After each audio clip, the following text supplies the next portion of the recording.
Ассаляму алейкум, азиз телесержилер, хабарлар информацион тақымы соңғы әдеселер ақында Ослев қаларында тариф өтежек. Студияда мен Лили Виджат Чалышам, бүгін бөле малюматлар ақында тариф өтеміз.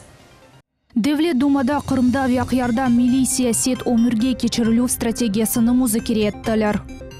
Эрмени базарда яшларға радикаль группировкалар веулар или куре шақта тариф еттілер.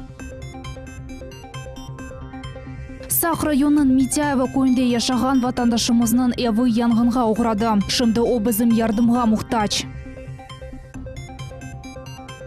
Енді бұ базар көне өкімлер Озина ат байрамыны қайт етежеклер. Ватан седасы радиосы Рамазан айына бағышланған шыр оқылмасына ярыш илан етті. Devlet Думада Қырымда вяқярда милли сиясет өмірге кечірілу стратегиясыны музыкере еттілер. Милетлер ішлері бойынша Devlet Дума комитетінде Ильдар Гильмуддиновның ребелгінде невбетеке топлашу болып кешті. Devlet Милетлер комитетінің рейсі Заур Смирнов этник ве конфессия мұнасибетлерінің музбет динамикасы ақында тариф етті. Оның сөзлеріне көре Қырымда учбинге яқын жемиет ве милли медини бірешмелер қайт етілді. Олардың чоқысы фаалетіні милли тілерде алып баралар ве маариф программалар азырлайлар. Бұндан ғары 2020 сенегеже мақсатлы программа ақында тариф етті. Реабилитацияқта справкалар берілмесіні сәделештірілме кереглігі ақтада сөз үрсетілді. Комитет рейсі Ильдар Гильмуддинов білдіргеніне көре, Devlet Дума мебуслары Қырым Жұмхуретінден Озин адашларына қанун шығарыжы ярдым көстермеге азыр. Devlet Дума мебусы Руслан Бальбек ақияр шырының милетлер арави конфессия ара бөлігінің үші еле мемнун дегіл. Бұл ақта өшсімайы ағларда өз сәйфісінде язды. Devlet Дума мебусы Руслан Бальбек ақияр шырының милетлер арави конфессия ара бөлігінің үші еле мемнун дегіл. Бұл ақта өшсімайы ағларда өз сәйфісінде язды. По неизвестным мне пока причинам в Севастополе сложилась, на мой взгляд, недопустимая обстановка во внутренней политике. Чиновники городского правительства фактически игнорируют лидеров традиционных конфессий, ни разу не собрали комиссию по восстановлению прав реабилитированных. Межконфессиональный совет вовсе не существует. Межнациональный совет – сухие протокольные строчки на бумаге. Вдумайтесь, ни один из лидеров религиозных и национальных общин не был приглашен на торжественные мероприятия по празднованию Дня России. Я не могу понять, каким образом в нашей многонациональной и многоконфессиональной стране можно так пренебрежительно относиться к духовным лицам и лидерам общин, ведь эти люди – это опора власти во взаимоотношениях с обществом. Но эту опору севастопольские чиновники почему-то от себя оттолкнули. Может, решили, что достаточно их плеч? Мебус айтаки яқын вақытта Қараман шердеки вазиетны шахсен огренеджек.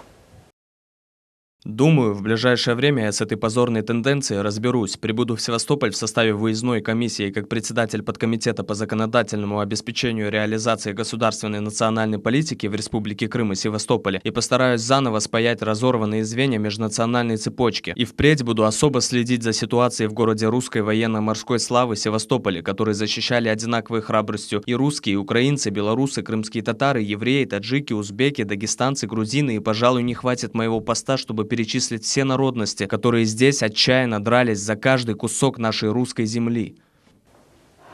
Эрмени базарда яшларға радикаль группировкалар веулар или куре шақта тариф еттілер. Геншлерінің марифіне доғыртылған тедбір Қырым Жұмхурет бойынша федераль қавсызлық қызметінің сыныржылар идаресінен тешкіл етілді. Тедбір кетшатында лекциялар кечерілді ве нумайыш чықышлар көстерілді. Қырымның шымали қысмындан мұхбирімі Султан Емиджит. Назареви Амели Севейді терроризмге қаршы көреш мемлекетіміздің мақсыз қызметлерінің esas меселелерінден бірідір. Оның үшін Русияда гражданларын маарифы үшін мерасимлер мұнтазам суретте кечіріле. Бөле мерасимлерден бірі Эрмени шәрде кечті. Қырым Жұмхуриет бойынша Русия федераль қавсызлық қызметінің сыныржылар идаресі бөле тәдбірні тешкіл етті. Оның черчевесінде талебелерге, студенттерге ве яшлар тешкілатларының азаларына террористик тешкілатлар бұ не дегені ве оларның насыл көреш алып бармақ кереклігі ақта тариф еттілер. Қавсызлық қызмет идаресі хадимлерінің фікіріне көре более мерасимлер буюк нәтижелер көстере. Основная угроза терроризма – это его идеология, которая внедряется через нашу молодежь. Наша молодежь – основной показатель, лакмусовая бумажка для террористов, которая через них пытаются воздействовать вообще на все наше общество. И если молодежь будет правильно подготовлена, та профилактика, которую мы сейчас проводим, то в дальнейшем, я думаю, наше общество окажет борьбу терроризму именно так, как должно быть и как мы пытаемся это организовать.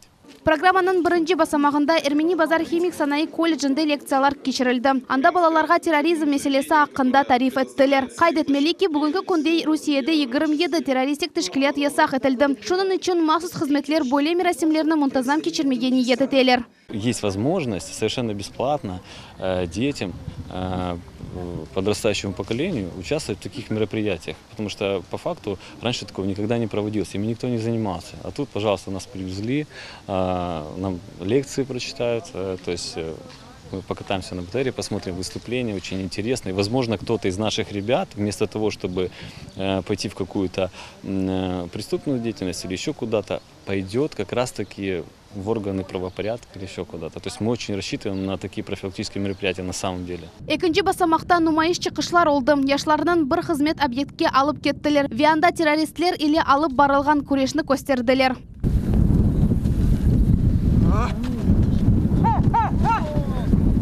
Bundan son балалар базаға еткізілді. Анда оларға сыныржылар қызметінің техник донатылмасының нумайыш еттілер. Вездеходлар, бронетранспортерлар, юк машиналар, радиолокацион станциялар. Мұсафірлерге емді селя стендіні көстерділер. Кечік экскурсиядан сон істеген озыны сыныржы қызметінің әскері оларақ ес ете білді. БТРге мініп кезмек, арби селяны тұтмақ ве ата әскерлерінің емеклеріні аша бақмақ мүмкін еді. Қырым Жұмхуриеті бойынша Русия федераль қавсызлығының сыныржылар қызметі илеріде де яшлар үшін бөлетет бірлер кечірмеге планлаштыра. Чөнки тамам бу инсанлар мемлекетіміздің келечегідір. Қырым Ундислік педагогика университетінің полиэтник медениет меркезі ве Борчоқра қасабасында балабақчаның құружылық ішлері толу шекелде кете. Бұл вақта бүгін Қырым Жұмхурiyet милетлер ара мұнасибетлер ве сүргін етілген гражданлар ішлері бойынша Девлет комитетінің рейсі Заур Смирнов білдірді. Бұндан ғары Смирнов қайтетті ки Борчоқра қасабасында яқын вақытларда yollar құрылып башланacak. Тәфсилатлы Сабрия Халиляева левхасында. Топлашов милетлер ара муабетлік инкишафы бойынша ве реабилитирилген халықлар абадалыштыруы бойынша федераль мақсатлы программа объекттерінде ишкете шатақта видео эсаба тақдим етілуінден башланды. Девлет комитетінің башы Заур Смирнов өз чықышында қайт етті ки полиэтник меркез ве Борчоқра қасабасында құрылайтқан балабақчаны нумуневи деп адламақ мүмкін. У нас позитивная динамика сегодня по таким объектам, как строительство Центра полиэтничной культуры. При инженерно-педагогическом университете мы считаем, что это как образцовый объект. Аналогичный у нас объект сегодня детский сад в микрорайоне Фонтаны. Но, к сожалению, есть отставание по таким объектам, как строительство детского сада в Евпатории. Есть небольшие проблемы со строительством школы в Бахчисарае. Но у нас сегодня, опять же, подрядчики уверяют, что будут эти вопросы исправляться. И, в принципе, мы здесь, конечно, готовы оказывать всяческую поддержку. Bundan gayrı Заур Смирнов қайт етті ки Борчоқра қасабасында бұйық объекттің құрылығы көзде тұтыла. Это более 5 километров асфальтированных дорог, в том числе это строительство канализации. И мы планируем сдачу данного объекта уже в апреле следующего года. Таким образом, конечно, обращаюсь к местным жителям, чтобы к пониманиям относились вот к тем, возможно, каким-то техническим проблемам передвижения, которые будут. Потому что я думаю, это в интересах каждого жителя, чтобы уже в итоге была капитальная, асфальтированная, цивилизованная дорога. Ну, естественно, эта дорога, конечно, украсит не только весь микрорайон, но и обеспечит стопроцентный доступ уже к новой школе имени Алими Абдинановой, которую мы недавно совсем построили. Құрушывның соңында Заур Смирнов айтты ки, құрыжылық ішлерінің динамикасы позитивдір. Программаның бедерулевы үшін шүбе ятқан жиди бірманиялар yok. Қатырлытамыз федераль мақсатлы программа өмірге кешіріліп суалері бойынша иш топлашулары Девлет комитеті рейсінің реберлігінде әр авто өткерілі. Сабрия Халиляева, Всеволод Матросов, миллет үшін. Сақ районында яны Қарағұрт көйінде ешаған ватандашымыз Нахия Имираджиева ярдымымызда мұқтач. Янгын нәтижесінде ойыпсыз бірқсіз қалды. Шымды о сой сопларының evlerinde yaşamaq mecbur. Қазадан сон Нахия ханымның сағлық или проблемлері башланды. Мескені ғарадан тіклемек үшін де парасы жоқ. Янгыны башындан кечірген ватандашымыздың сойлары лег мұхбиріміз Айша Шулакова көрішті. Белі апрелінің 29 күні саба Нахия Имираджиева юклю қызы еле сақ шерінің етақханесіне кеткен заман юз берді. Қадын евден шыққанда бір әнде евден марум қалачыға ақта ичде тұшын мейді. Комшылар телефон açқан сон, о еві янғаны ақта хабер алды. Наш сосед Комшумыз Алим янгынны көріп бірінші чапып келді. Атешні сөндірмеге башлады. Янгын машина тез-тез келді. Ершейні сөндірділер. Атеш evnin damını, pencerelerini, mevşuratını ve turmuş mahsulatlarını yok etti. Yüksek sıcaklıktan divarlardan tap ştukaturka töküldü. Pencerelerden ise yangını su ile söndürgen zaman camlar parlandı. Kurtarıp olğan eşyalarını ve mevşuratını endi kullanmağa çare yok. Мына бұл яуындар көресің неге зарар кетіре. Бүтін өмір топлаған şeyler hepsi ғайып болды. Bir haftadan ziyade берілі мына шо сасып кеткен şeyler жауында пожарниклер суманар өткен hepsini яқтық. Zarar көрген kadının ağası kız kardeşine yardım etti. Evini daha doğrusu evden kalgan şeylerini bir joruk alğa getirmege tırışa. Duvarlar қап-қара hepsi 100% қап-қара. Енді мына щеткалармен противогазын киіп армияда қызмет еттім. Мына болар анау етіп, тегеран бязлашты 50%. Ну, та çalışmak керек, та temizlemek керек. Nahiye hanım şimdi nerede yaşamağa bilmeyin. Evbetten de kızlarında de soysoplarında yaşay. 55 yaşındaki kadın hala da özüne kelip olamay. Geçirilgen stresten son onun sağlığı daha zayıf oldu. Yüreği tuta, krizler başlana davleniyası 220'den ziyade 250'ye көтере başım. Mına bugün de mında boluş керек еді. Ne onun davleniyası boldu. Sabah men onu ap ketip Azerbaycan'a taşladım. Kızı endi lечение eti. Kızı медсестра. Bugün kız kardeşine yardım etmek ve ev turgan azbarını cıştırmak için onun ağaları geldiler. İbrişe Miraciyev ayta ki bu ev onların ana babalarının evi edi. Şimdi de onlar hakkında hatıra kıbı kala. Bütün bu yanğan şeylerini evden çıkaramız. Azbarında evin içinden çıkaramız. Hizmet etse bugün yarın bir kaç gün çalışacakmız. Ablatif ağa aytkanına göre ekspertizadan son belli oldu ki ev mahsus yakıldı. Mahsus organlar bu mesele boyunca çalışalar. Komşular ve koy sakinler aytkanına göre Nahiye hanım yaxşı ve merhametli insan. Her vakit herkesge yardım eti. Ev kadimi nefakacı. Bu sebepten meskeni gayrdan tiklep olamay. Komşular pervasız olmagan vatandaşlarımızны bu kadınga yardım etmege çağıralar. Başına şındығы vaqtda bek müşkül iş düştü. Oğa yardım etmek gerek. O bek yaxşı insan edi, көңілі açıq, adamlarga yaxşılıq eteydi. Kim çakırsa oğa yok demeydi. Şonday bir yaxşı apayçıq, oğa yardım etmek gerek. Şimdi kıyın vaziyette kaldı. Vatandaşımızga her bir insan kol tutabili. Ekranlarınızda bank rekvizitleri ve bak için telefon numarası berili. Mukaddes Ramazan ayında yapılgan yaxşılık yüzlerce artacak. Yardımga muhtaç olgan insanlarga yardım her bir Müslümanın farzıdır. Ayşe Şulakova, Alişer Alimov, Millet için. Кезлевдеки Воробушек бала бақчасы тамир ишлерге мұқтач. Ескірген бина сыфатына жойған ағач пенжерелер. Парланған жамлар ve çatlagan divarlar қорымның en temiz деп adlandırılған шарыны yarıştırmay. Bu okuf müessesinde imkanları sınırlı olgan balalar terbiyeлене. Bu mesele em balalarını em de büyüklerini rahatsızlay. Bu vaqta Sabriye Halilayeva tarifati. Воробушек адлы бала бақчасы да 1953 senesi құрылған еді. Ләкин чоқ ел девамында мында тамир ішлері алып барылмайды. Бинасы кергін алда болынмақта. Ләкин мында аляда 26 бала келе. Bu mesele imkanları sınırlı olgan balalarının ana babalarını çok yıllar devamında razızlay. 7 yaşlı Renata Muradov'nın anası Nadejda Guzun bildirgenine göre olar başka ana babalarının bir yıl devamında müracaatlarını akimet vekillerine yollamağa başladılar. Lakin netice olmadı. Видеонаблюдение тоже вышло 200 с чем-то тысяч видеонаблюдений. Очень большие суммы, конечно. Не понимаю, может есть смысл в этом видеонаблюдении, но может надо было еще поставить охранника, потому что как видеонаблюдение есть, но оно не охраняет детей наших. Также волнуют окна. Спрашивала в управлении образования насчет окон, почему не меняют окна на пластиковые. Сказали, потому что детям будет душно и потому что они вредные. То есть их не стоит менять. Лучше пусть стоят вот такие деревянные рамы с треснувшимся стеклами. Тек Надежда Гузунде келді дегер аналар да bu шарайеттен мемнун қалмайлар. Оларның баллары бөле müesseседе үйлеге же bulunmağa mecburlar. Алла Должникова кайт etdi ki, bina kapital tamir işlerine muhtaç. Балларның inkişafı için bir şey yapılmay. Gençlerge oynamağa yer yok. Kışta ise binada soğuk. Odalarda hava harareti 14 gradusunu teşkil etti. Трещина, конечно, влияет. Вот была трещина в садике, я считаю, что это везде, это может быть. Там прогнившие полы есть в группе, в дырках. Естественно, дети сидят, бывает на полу, детям холодно. А если когда в садике было 14 градусов, конечно, я не знаю, как находились там дети. Тем более дети особенные. Должны создать, прежде всего, я думаю, детям уют, тепло, чтобы они сюда хотели идти, развивались. А для этого есть специализированный сад, я считаю, для таких детей. Поэтому это все зависит от заведующей. И я считаю, какая заведующая, такой детский сад. Значит, заведующая не может выполнять свои обязанности. Воробушек адлы балабақчаның музирі Зоя Погоня айтқанына көре ақиқатын бинаны ғайрыдан тамир етмек керек. Бұндан да ғайры оқайтетті ки бина тамирленмесіне 2015 сенесі беледие бюджетінден 722 bin рубле айрылды. 2016 сенесі ise 1 миллион 300 bin рубле. Ағымдаки елінің давамында айрылған мади ярдым 1,5 миллион рублені тәшкил етті. В этом году, значит, из муниципального бюджета выделен на ремонт текущий фасада здания на 399 тысяч. В настоящее время проходит ремонт.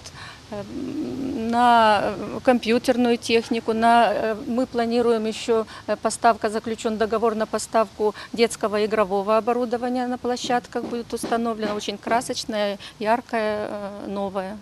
Кезлев шерме мұретінің башы Андрей Филонов білергеніне көре бұл бинаны балабақша деп адламақның чаресі yok. Бұл мектептен евел муисесеге чевірілген евдір. Бұл мечбури чаре. Ләкин якын вақытларда имканлары сынырлы олған балачықлар için яны балабақшасының құрылығы көзде тұтыла. У нас сегодня есть 2 модульных садика, один из которых мы вот сейчас уже у нас появился подрядчик, он на прошлой неделе у нас был, у него есть опыт строительства, он готов приступать к работам. Буквально там, я думаю, что в следующем месяце подпишется контракт. Вернее, контракт подпишется уже сейчас, а в следующем месяце он уже приступит к работе. И еще за 2 детских садика мы сегодня с Министерством образования, скажем так, претендуем. Потому что есть регионы, которые не готовы, в силу объективных причин. И вот один из этих садиков мы готовим для того, чтобы детей оттуда из этого воробушка забрать. Қайт етмелі воробушек адлы балабақшасының меселесі қырым фаал иштиракчилеріні де первасыз қалдырмады. Сабрия Халиляева, Всеволод Матросов, Милет үшін. Июльнің бірінден башлап газға, суға ве электрикаға фиятлар көтерілежек. Яны тарифлер Қырым Девлет комитетінің еміріне бинайын көчке кірежек. Емде Қырымда шәрлер ара қатнаған маршруткаларда қатнавның фияты 5%-ға бағылыжа олажақ. Бұл ақта Қырым Жұмхуретінің фият ве тариф комитетінің векілі Нина Зотович білдірді. Вчера было принято решение Федеральной антимонопольной службы в части удорожания цены газа. Это 7,2% увеличение стоимости, это будет 4106 рублей за кубический метр газа, потребляемого для коммунально-бытовых нужд и отопления. В том числе у нас повышается цена электроэнергии в среднем на 15%. Обращаю внимание, для категории потребителей, где электроэнергия используется для отопления, максимальная цена 4,95 с 1 июля не меняется. Меняется только общепринятая цена, та, которая была 2 рубля 4 копейки, теперь будет 2 рубля 43 копейки. Затем у нас изменяется цена как тепловой энергии, так и водоснабжения, водоотведения. Но опять же, используя наши особенности, у нас есть возможность по доведению до экономически обоснованного повышения 2-3 раза в год, но не выше 15%. На сегодняшний день мы имеем целый ряд территорий, где цена на тепло и воду вышла на уровень экономически обоснованной стоимости, и повышение будет гораздо ниже, чем 15%, то есть примерно уровень инфляции от 5 до 12%. То есть в среднем цифры по Республике Крым у нас состоялись на уровне 12,93. Затем изменение стоимости маршруток и автобусов не предполагается с 1 июля. Изменение предполагается только в части троллейбусов. Это Крым-Электротранс на 14 рублей. До 14 рублей повышается цена, а для Керчь-Гортранс до 12 рублей. На этом пока все в транспорте. Энді бұл базар күні әкімлер өзена ат барамыны қайт етілежеклер. Бұл күнің арфесінде бізім телевизион тақымыз Ақмежеттікке диализ меркезілі танышмаға yol алды. Бұл ерде бүрек кемлігілі хаста олған пациентлеріні тедевеленелер. Бұл иш насыл кешкен ақта бізім невбетіке лефамыздан сер етіңіз. Бүйреклер кереклі көбі çalışмасалар ве бүйрек кемлік олса, бұл фажия дегіл бөлі вазиетте де яшамақ мүмкін. Тек мақсус диализ процедураларына кечмек керек. Дмитрий Холодов диализ мерkezінің баш екімі оларақ 2015 сенеден берлі çalışа. О айта ке диализ процедурасына бүйрек кемлікіні есеткен инсанлар кечелер. Бұнен бірабер оз өміріні 28 елға же девам еттірелер. Бұнен бірабер мутихасыз эпысы іштешлеріне екім күн ойле хайрлады. Заместительная почечная терапия требуется пациентам, когда хроническая болезнь почек достигает 5-й стадии, то есть терминальной почечной недостаточности. Именно тогда функция почек прекращается, скажем так, функционально и эффективно. Коллегам я хочу пожелать счастливой, здоровой, долгой жизни, чтобы приумножались их знания, чтобы работа доставляла радость и чтобы в самых тяжелых случаях всегда у них был вариант помощи пациенту.